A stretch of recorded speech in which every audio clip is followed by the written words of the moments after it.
Yurtimizda bahor, yoz, bir so'z bilan aytganda quyoshli kunlar boshlanmoqda.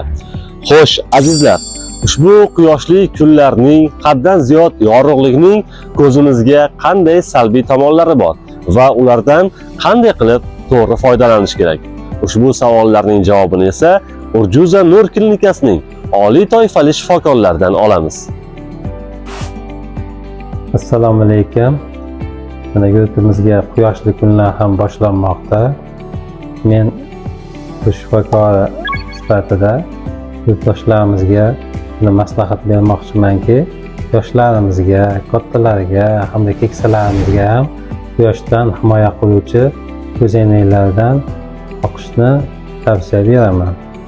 Ular fotoxrom, antibilik va poliarizatsion turlari bo'ladi. Ular o'sha quyoshdan kelayotgan ultrabinafsha va oshiqcha nurlarni to'sadi, shu'lalarni to'sadi va ko'zni shoh pardasini qurshashidan, gavharini suvni loyqalanishi va to'r pardadagi har xil kasalliklarni oldini olishga yordam beradi.